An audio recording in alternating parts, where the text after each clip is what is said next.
let me introduce Olaf here. He's come all the way from Germany. Olaf will be giving us basically a keynote on overall quality, and basically he says that Conway's law states that every system is as great as the organization that created it. We want our systems to have quality on all levels. We want them to be functional, performant, usable and useful, and we want them to be successful. How do we create organizations which reliably create awesome software, delighting customers? Olaf offers an integral view at software and system quality. Learn how the level of consciousness your organization operates from determines your effectiveness and quality. Take away how to start shifting that today. And let me quickly introduce Olaf as well. Olaf is basically a recovering Agile coach, and he calls, and we agree with that he's the trust artist with us. And he helps individuals and organizations shift their level of consciousness. He invites us to trust ourselves and others. He believes you deserve to love what you do. Can we have a big round of applause for Olaf? Thank you so much. I just learned from the heat map that was shown before that I'm actually coming from a developing country. There were a few countries who apparently are centers of testing excellence. Germany wasn't one of them. So I'm happy to learn more about testing from you guys today and tomorrow. Everybody's talking about Agile these days. There's another statement I just heard. I won't. This might be the only time I actually mentioned this word during my talk. I will talk about quality, and I want to talk about how testers can or could make a bigger difference in the world. And I hope that's interesting to you.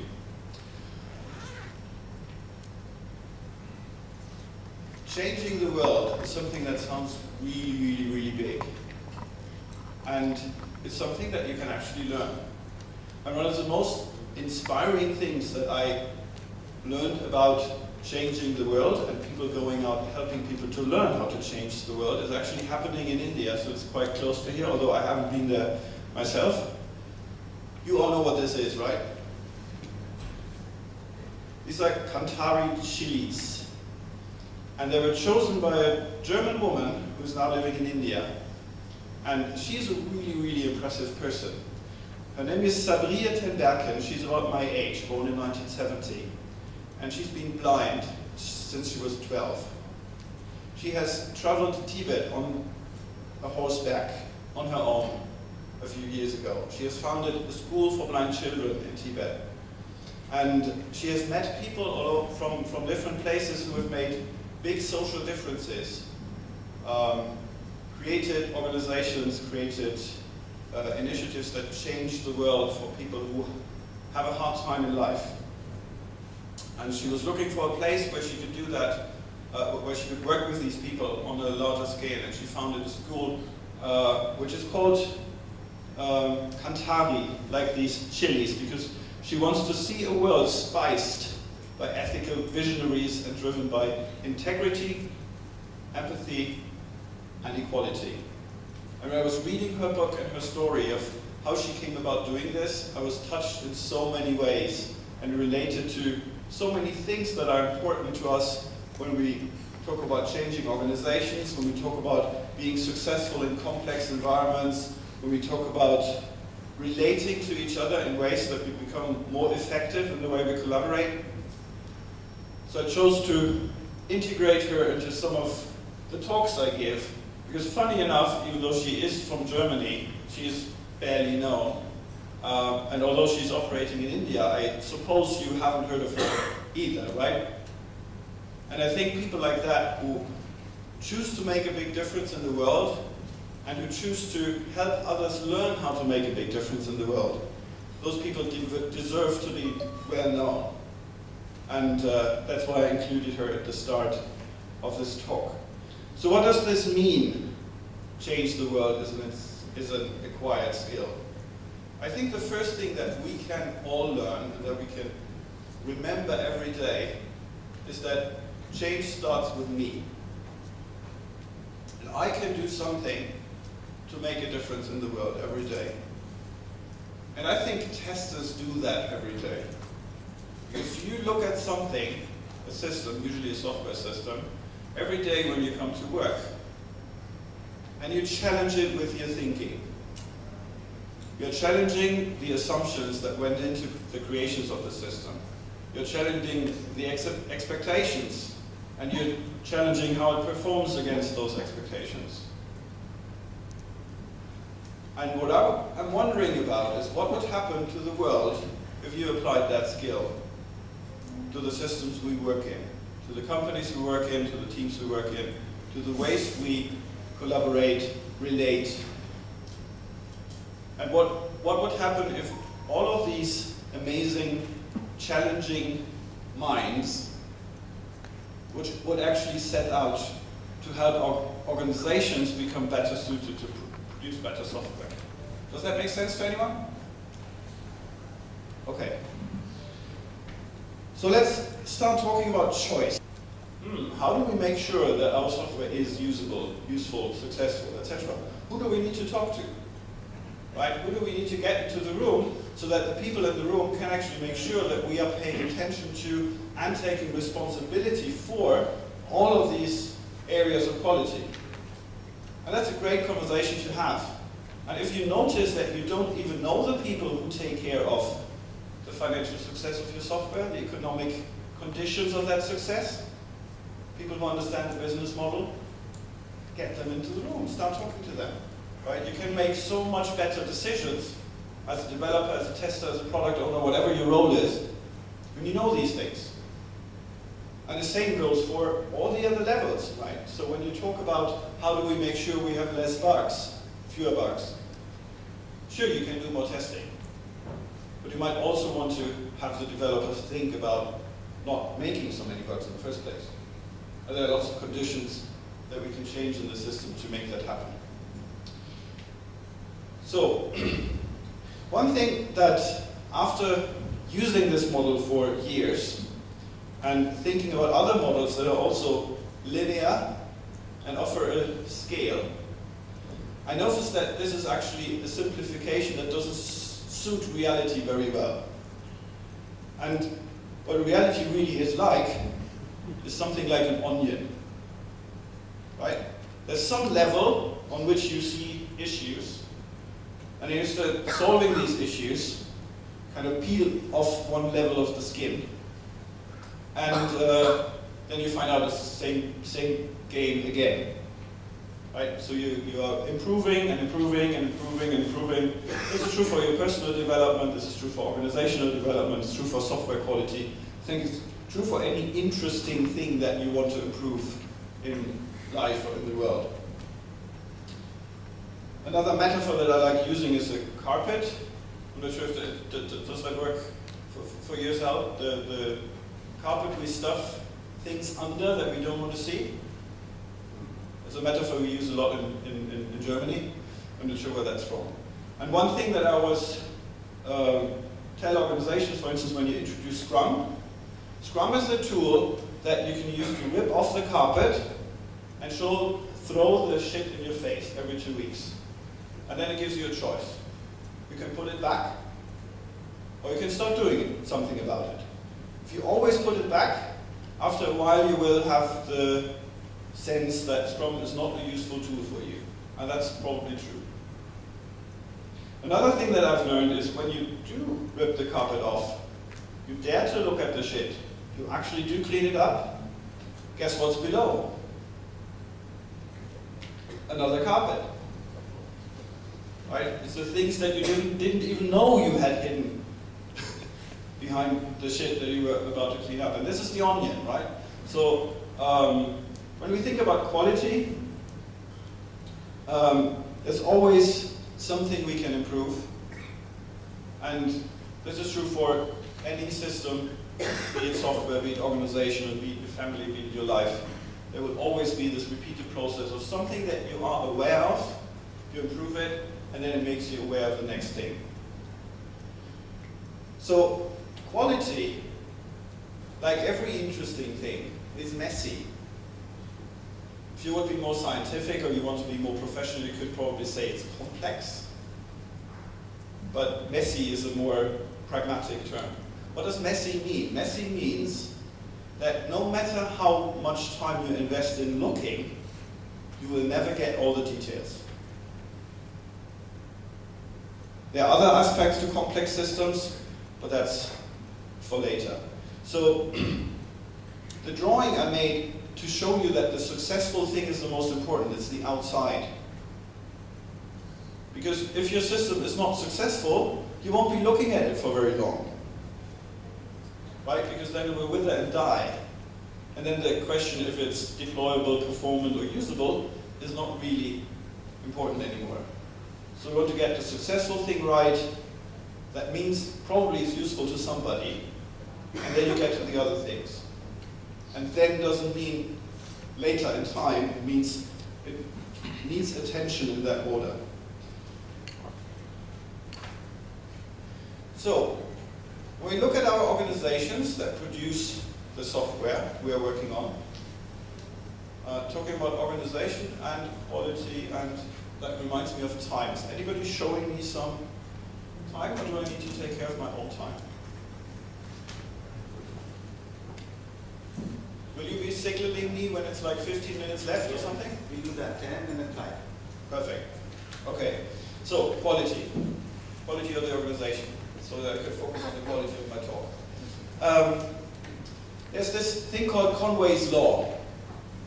And it's usually phrased in a likely negative way. I turn it around. Every system is as great as the organization that created it. So there is a congruence and a coherence between the organization that creates the software, could be any other system, and the human organization behind it. So what you usually see to make that practical is the components of your system, the architecture of your source code, will be in some way similar to the organization of your teams.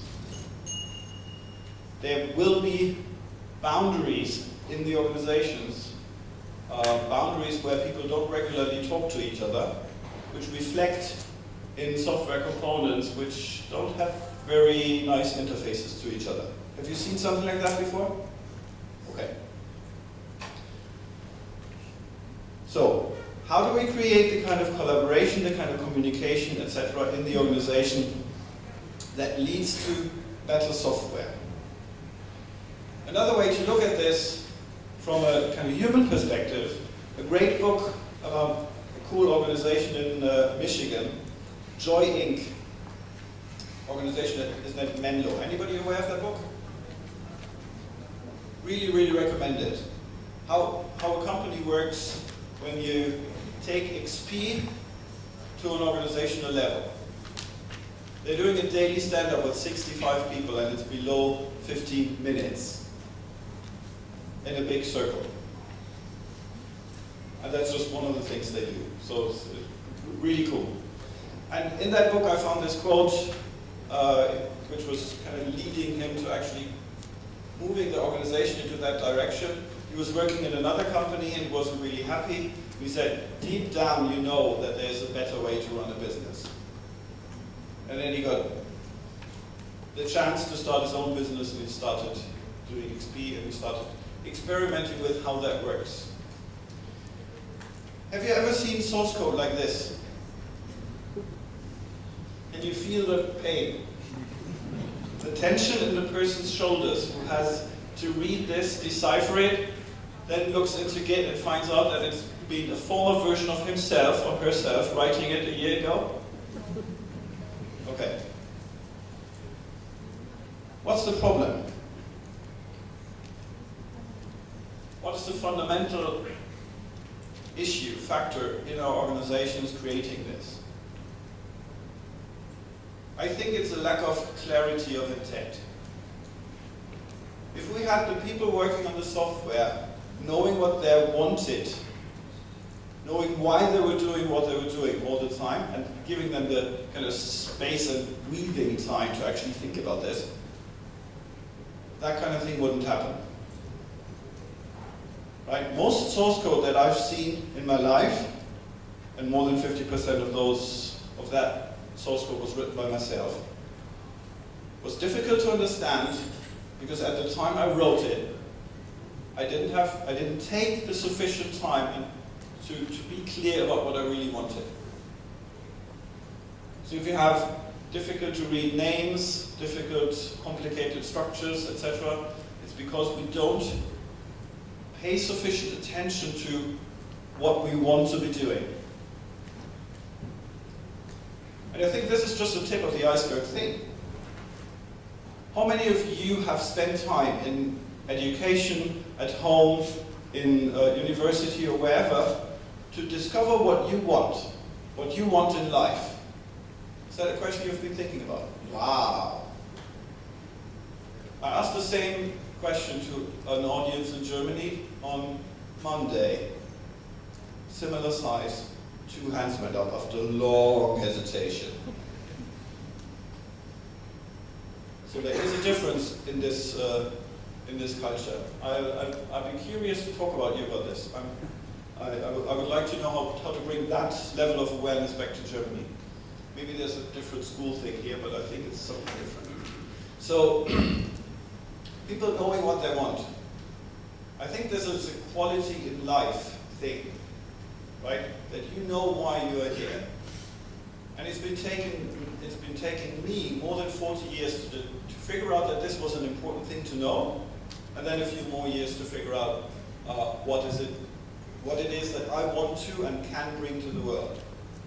My current phrase of it is, I want to increase the level of freedom of choice, which might have been something that already came through in what I was starting the talk with. This is me about 17 years ago when my daughter was very small. And you can clearly see my clarity of intent in that picture, right?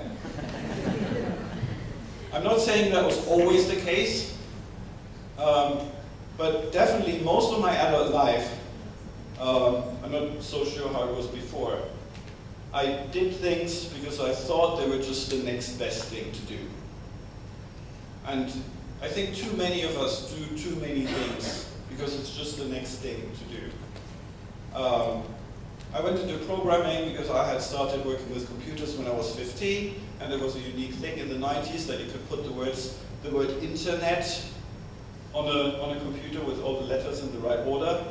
So it was easy to get a job, although I had studied something totally different.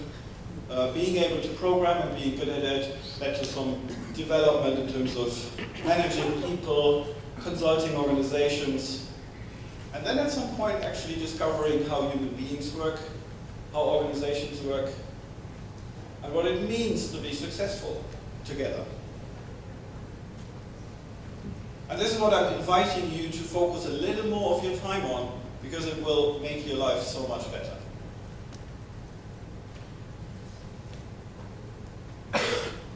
This is a picture my daughter drew for a model that I was thinking about last year, which is putting a few things together that I think are important to be successful together as human beings. I read it for you because it's not the pedagogically best representation of the words. So it's saying you're standing on the ground of trust. So the yellow ground is trust, which is seeded and fermented by the things we do on it. Then we are surrounded by the boundaries of context.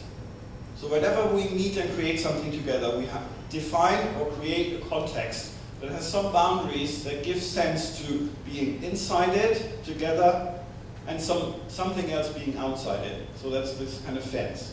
And then there are people who are connecting that don't necessarily mean there are two.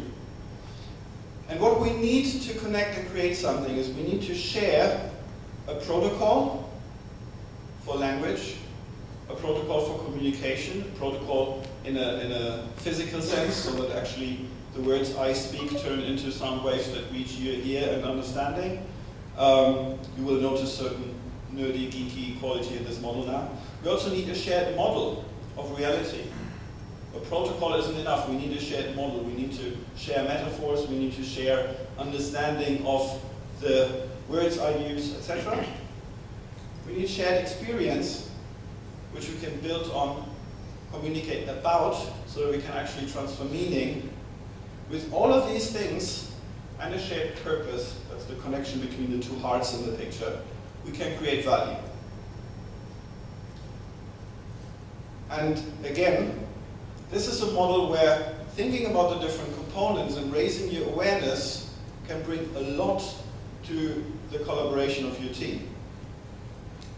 Example, making boundaries of context explicit.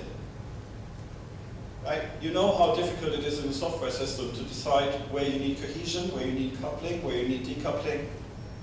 Be clear about this in your organization. Be clear about this in whom you include in which conversations and why.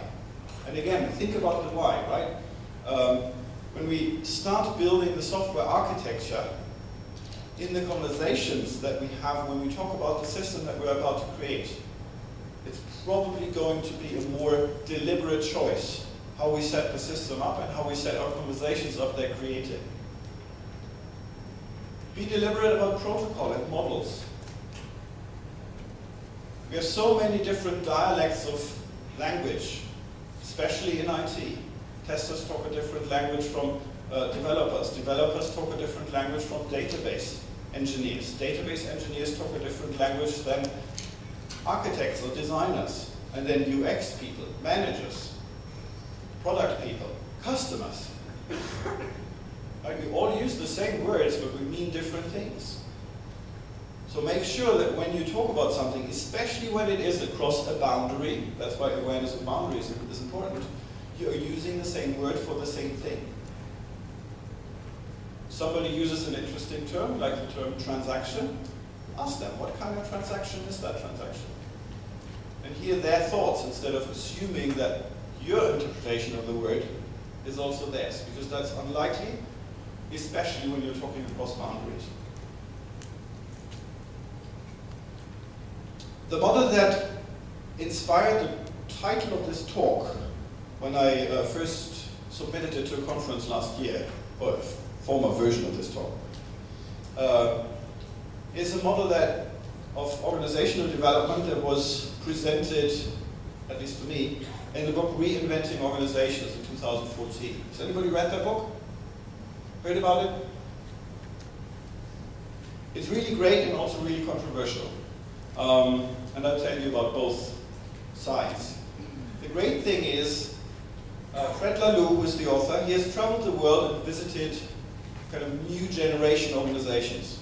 Organizations that work in a way that doesn't make sense from a conventional perspective. A conventional perspective being main purpose of the business is making money, the main way to organize a system is a hierarchy, the main way of getting people to do something is to set up rules, performance targets, etc., etc., etc. And he has mapped out this history of human organizations, which started somewhere in tribal times, ancient times, then came to some different kind of organizations when we had settled down and had agriculture. Then again shifted when we had the Industrial Revolution. An example, for instance, organizations that were founded in the agrarian times, like the Catholic Church, they focus a lot on structure, they focus a lot on rules, on roles, but they do not have a concept of innovation. The Catholic Church doesn't have an R&D department. It's one of Fred Laloux's quotes. It's actually wrong, but that's off topic. But industrial organizations do have a deliberate purpose of innovating, of improvement, and they also have meritocracy. In an agrarian organization, your birth, your education will determine your place in the organization. In an industrial organization, you have meritocracy. You have this management by objectives. If you reach your objectives, you get promoted. If you get promoted, you rise in terms of salary and status, you get a bigger car, whatever. So there is the sense of that what you do has an influence on the success you have. Then there's this green organizations that came about with the information age, the idea that organizations could be like a family, that work should be fun. A lot of agile people are, according to the book and according to many people who think that way, are on this level of organizational thinking. A lot of explicit attention to culture. What are the values we work with? What is the purpose of our organization? That kind of thing. And then there's this new thing that Fred calls teal. Teal is a color. I didn't know that before I read that book. Your English is probably better. So teal is a color. It's about the color that is in this top row in the slides. And what's great about this book is Fred has visited these organizations and he's just described them with the curiosity of a child in awe. Like, look what they are doing, how they are making decisions, and how they are working together, and how they are forming teams, and how they are so productive, and how they are doing this, etc. And at some point, with all of this childlike wonder, his McKinsey consultant mind kicked in, and then he starts writing down, quote, the blueprint for an evolutionary organization. And I'm not sure how familiar you are with the theory of evolution, but blueprint is not a word that would show up in Darwin's books. Blueprint is something that is a machine metaphor, and according to his book, industrial, orange is the level. I'm conscious about words, and I don't like some of them, but I'm using the words of the model. Machine is the metaphor for an organization in an orange kind of thinking. So when you're thinking about industrial organization, you're thinking about a machine with well-oiled parts, which are exchangeable, right? So you're talking about human resources, right? You have exchangeable people in your organization. That's a machine kind of thinking. When you're thinking about evolution, you're thinking about something that emerges from individual interactions, and you can't blueprint something that emerges. And that's like moving to the dangerous part of this book. So go read it. It's absolutely enjoyable. And read the consequences that he talks about, the models. These are all options.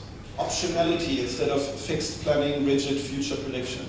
Running experiments because we're not sure. Sharing stories, which increases our relation, meaning, and using metaphor, like the wave, to give you an understanding that is in my mind into your mind in a way that is very efficient, quick, and effective. And we need trust and courage.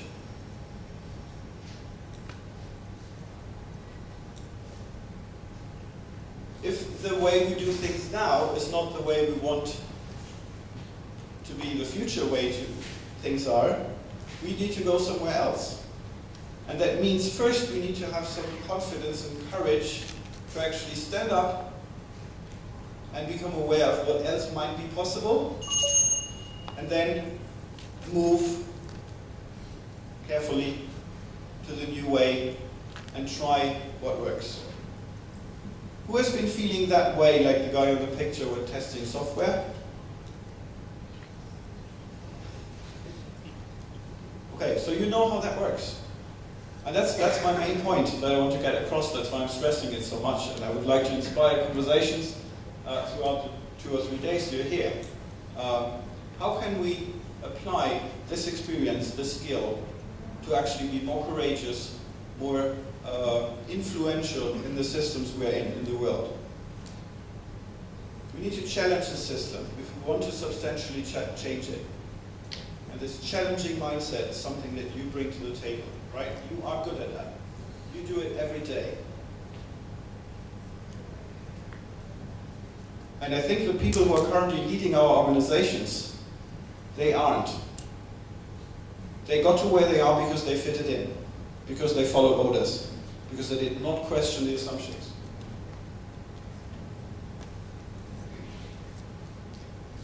So you have a choice.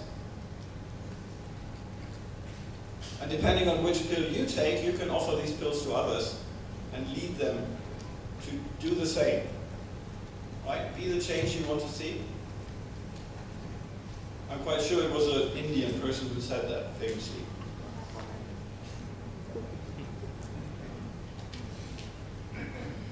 I've been running with a colleague in Germany, so far Europeans, starting Leadership Academy, getting this kind of thinking in the world. We're currently in the process of publishing a book which will be on LeanPub next week. It's called Showing Up. And it's about how do we get to this clarity of intent, reality, and choices. And I invite you to talk to me more about this and tell me how far you are and what you would like to learn to get more of this in your life and your job to be more successful. If there's any reason you want me to come back to India for, I wouldn't mind. So far I've been loving it. Thank you so much for the invitation. And I think the 5 minutes are over, so that's interesting. That's actually my background on my notebook. It's not an advertisement for Marco's workshop on Sunday. Thank you.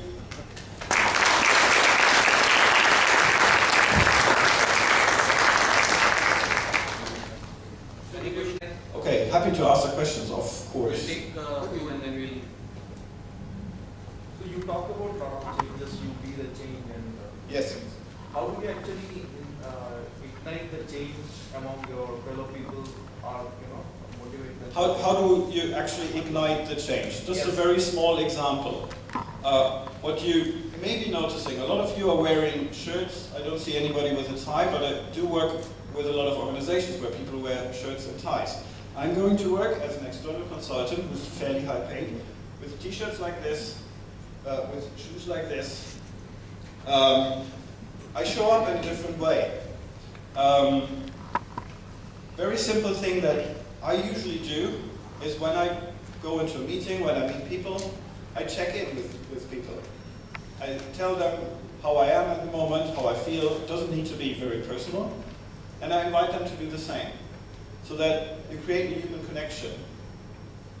And to do more of that, it's a very simple thing to do that you can do every day to change the culture in your organization.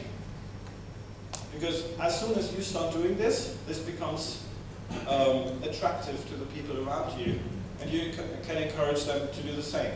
That's one simple thing. Another thing is when you are in an organization where you have typical conversation patterns, like which people talk to each other and which people don't. Break that.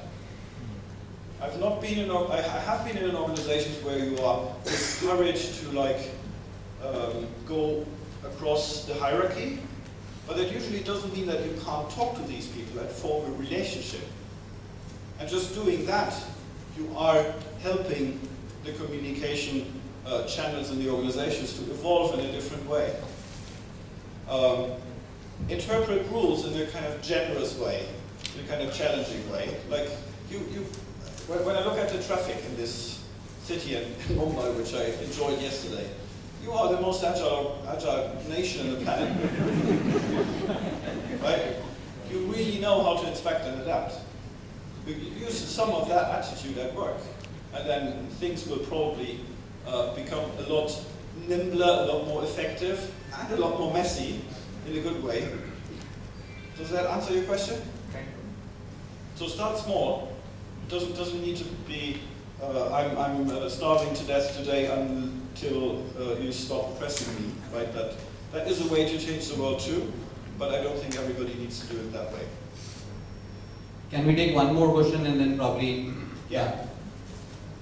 Olaf is here, so after this question, if you have more during the break, feel free to interact. So you mentioned about you have worked in Germany. So what is the cultural difference between a tester in Germany and a tester out here alone in India? I would be curious to learn about that because I do not know how the cultures the testing cultures in India. I have met testers from many countries.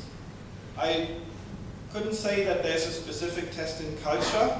What I see is that the level of confidence and the level of ego exposure seems to be less developed among testers than it is among developers, designers, architects, and managers.